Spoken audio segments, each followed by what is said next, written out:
here with Pat Smith at the U.S. Olympic Training Center, getting ready for the Dave Shults tournament. Got a Greco training camp going on. So how things going on in your training, Pat? They've been really good.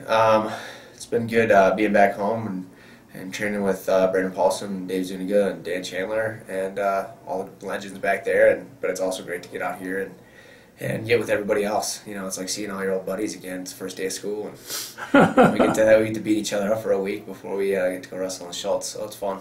Yeah, and you're planning on doing the Shults, right? I mean, talk about why that tournament's a good thing. It's clearly giving people opportunities to get a domestic international event and, you know, see where they are, right? I mean, yeah, you said it right there. At this point of the season, it's a measuring stick. You're going out and you're working on certain things back home, and it's a good test to see where you're at, and that's the whole point, right? Like right now, we're really training through this and using these as a good time to get some matches in, and especially on domestic soil, we don't got to fly all the way over across the ocean to get some matches. So it's nice to be in our own backyard here.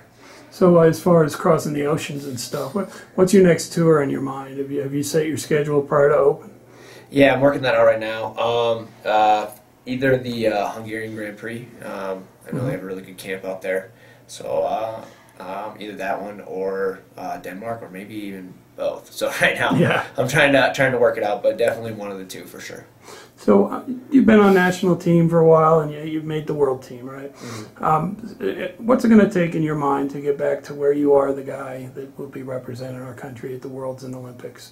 Obviously, we've got some good competition here, and you know, to be the best here, you got to be good enough to beat the guys overseas too, right? Yeah. What do you see as things that you need to do to have a great 2019? Mm-hmm. Yeah, and I think you kind of hit it on the head. It's the focus is being the best guy in the world, right? And everything should take care of itself after that. So, you know, every day improving the small areas and the small holes that I need to fix. And a lot of that's just small positioning stuff and finding the best guys to wrestle, and not being afraid to go out there and make it happen. So. I mean, and for a long time you've been doing senior Greco, and hey, you're one of more of the veteran guys, right? I mean, do you see yourself maybe as one of the leaders of the group of the Greco program? Obviously, there's a shared goal to get the U.S. to where we're really winning medals and being very consistent at the world level. Is that something you're noticing now that you've spent some time on the circuit? It's kind of weird because I kind of blinked my eyes and now I'm the old guy. It's a little different. I was the young guy just spazzing out on the little guys for a while there. But yeah, going to the leader thing, I think it's really important to be a leader. But I think one of the big things with any kind of program like this is that everybody should be striving to be a leader. You know, whether through their actions or bringing somebody up or calling them out when they need to be called out. You know, I think it's a group process, and as the U.S. team, we need to be holding each other accountable on that, and I think everybody should be striving to be leaders, because when we go out and we're done with wrestling, we have a reputation to uphold to be leaders in the business world and the community and all those kind of things. So I think it's important that we're practicing that here. You also are spending time, as an athlete leader within USA Wrestling structure, right? Mm-hmm. And serving on the board and everything. Yep. What's that mean to you, to be able to represent your fellow athletes in this organization and help make decisions that the organization and the whole sport is affected by? Yeah, for one, it's an honor. You were voted in by our peers and things like that, and it's a lot of responsibility too. So I take it pretty seriously for the most part. Trying to represent the athletes in the right way, and make sure that everything that I say is intentional and purposeful, and really trying to bring everybody together to make our Greco team better, and USA Wrestling as a whole better, because there's always continuous improvement, and there's always areas to improve, and we know that as wrestlers and as athletes, we're always striving to get better. You never reach perfection, so we can always tweak it, and I think it's great that I can be a liaison, I guess, for the athlete voice, because the athletes have a lot of input to say. Yeah, no, it makes a difference in helping everyone do the right things on a daily basis here. Mm-hmm. So Minnesota, right? Yeah. You were talking about training with Brandon and Chandler and all that. Talk a little bit about the tradition of Greco in Minnesota. It's still going on. I mean, you're the current legacy, right?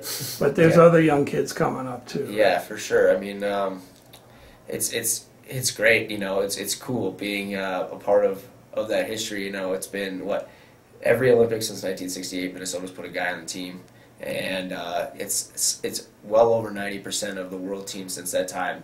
Minnesota's had a representative, and last year was one of the first years in I think a decade or so that we didn't have a world team member. So we put that on our shoulders to make it happen this year, and you know, with that we're bringing up the young guys too, and hopefully developing. And we got a lot of great kids coming out of, you know, Pinnacle Wrestling School and coming to champs practices, you know, on Wednesdays in the spring, and hopefully they'll continue to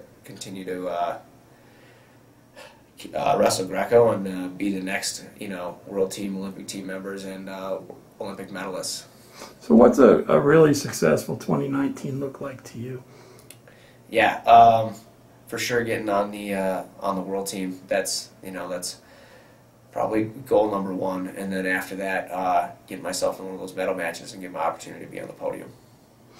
And are there some things technically that, or even with your training, that you're going to do a little differently this year to get you there? Yeah, definitely shoring up my position on the feet. You know, there's a lot of those little tiny adjustments you got to make, like we talk about all the time with hip position and things like that, to beat the best guys in the world. And then you know, shut down defensive parterre. That's something that's on my mind like every day. So, and we're working a lot with Coach Dave Zuniga on that, because he was a monster back in the day. Yeah, he sure was. Yeah, so he's on us and telling us everything we're doing wrong, which is great. So, you know, we're excited to see where we're at with that. Well, hey, we look forward to seeing you at the Shults this week, and your tours ahead. It's going to be a great year. Does it seem like the Olympics are like tomorrow? I know, it goes quick, and the older you get, the quicker it goes. It seems like, because it just seemed like yesterday I wrestled in the trials in 16. So yep. So here we are. Every day counts. Yeah. Well, but this year's a chance to qualify a weight, you know. Mm-hmm. So that really is the Olympics right in front of us, with the Worlds coming up in the summer, right? It's step one for sure. Yeah. Well, I really appreciate your time, Pat. We'll talk to you again soon. Huh? Yeah. Thanks, Gary. Take care.